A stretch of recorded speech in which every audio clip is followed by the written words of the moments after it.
I just can't give it up. Yes sir, what is going on YouTube? It is your boy D Nally, aka Don Squally, and in today's video we are working on the G35. So the track actually opened a couple of weekends ago, depending on when you guys are watching this video. And one of the things that I wanted to do before I went back was install a differential brace. Now, for those of you guys who have been paying attention to this car running the quarter mile, you will know that we have some pretty violent wheel hop when we're getting off of the line. I've tried messing around with tire pressure and nothing really seems to help.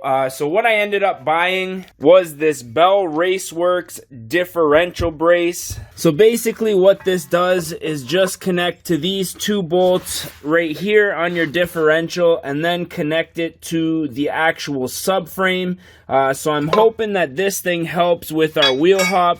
It's usually just the differential that bounces around here. Now I do have white line differential bushings on this already, but the wheel hop is just, it's pretty violent, like I said. So what I'm going to do today is install this here. Hopefully everything comes off nice and easy. So what you got to do is undo these two bolts right here, and then the kit comes with a bolt that you put right through here on the subframe. Relatively easy install. I've seen it done a couple different ways. So I'm going to throw the camera on the tripod right here. We're going to get under the car, grab some wrenches, and see if we can install this thing. Alright, so I'm going to start by removing these two bolts right here.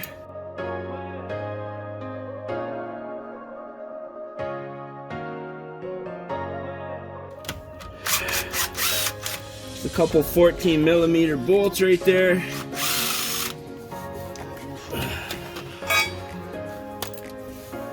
And so now what I gotta do is get that top bolt in, but we're not gonna do it up. We're just gonna snug it up for the time being, and then we're gonna line up these bottom bolts and then go ahead and tighten everything up once we have it all installed. And I put a little bit of grease on this sleeve just to keep it from sliding around when I'm trying to get everything lined up here.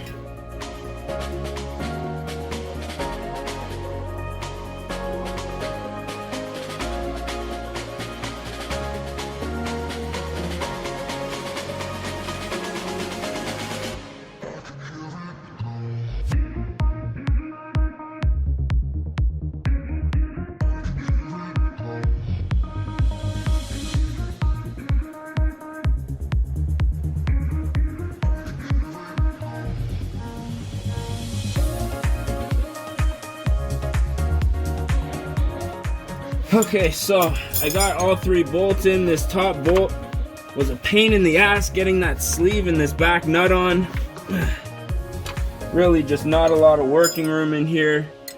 But I'm gonna go ahead, snug everything up now that everything's lined up. And from my understanding, these bottom bolts do need to be torqued to a certain spec, which I believe is 32. So once I snug everything up, I'm gonna go ahead, torque it all down.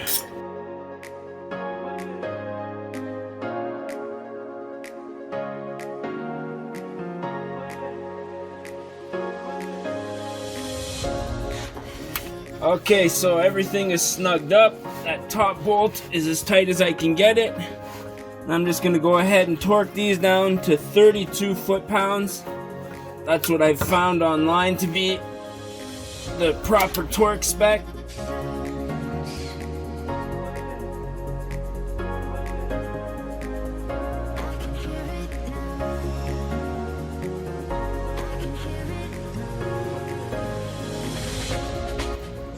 Just tighten these back up once more.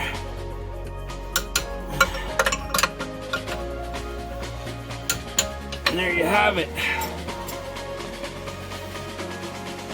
Everything is installed, no leaks. Telling you, that top bolt right there, ooh, what a pain in the ass that was. And there you have it, rear differential brace is on. I'm not gonna lie, that was a lot more difficult than I was anticipating. Just getting that top bolt in with the sleeve was a real pain in the ass, but what I figured out is you actually slide the sleeve in and kind of hold it there with a bolt, and then come in from the back side where the differential is with the actual bolt you're supposed to use. And I found that was the easiest way, and then once I got that bolt in, the other two that actually went into the diff itself were a little bit easier. But all in all, took me about an hour or so. That was me going back and forth, grabbing the right size wrenches. So what I found was, I believe the stock bolts were 14 millimeter. Then the bottom two bolts that actually went into the differential that came with the kit here were 17s, and then the top bolt that went through the subframe was a 19. So those are the tools that you're gonna need. All in all, install was, I'd say, like a 7 out of 10. Not too difficult, but there were some a little bit of hang-ups there, but I'm thinking we're gonna put an end to this video. All I gotta do now is throw the tires on the car. We're rocking the Nankangs. If you guys saw the drift video, which would have been, I think, a couple of weeks ago now, we actually completely destroyed my SER tires. This is them right there, and you can see there's some pretty nasty chunks missing out of them. So we are going to be rocking the Nankangs on the street. Hopefully they're not too sticky, not too slippery in the rain. I'm hoping they can, they'll make a good street tire. I know these tires are relatively decent for the street. Guess we'll do a little update on the Gold Digger. As you can see, motor and transmission is out. This is it right here. We did take quite a few things off it already. You can see the upper and lower plenums, headers. Somebody's coming today, hopefully, for the transmission. So I'm gonna go ahead and dismantle all this shortly. And then on the inside, you can see pretty much stripped out anything that would be of value off of this car. So hopefully soon this one will be leaving the garage, and then we'll have room for another project, I guess. But as always, I'm your boy Denali, aka Don Squally. If you guys did enjoy this one, don't forget to smash that like button. If you're not subscribed yet, definitely do so. And as always, we're gonna catch y'all mofos at the next one, man. Peace.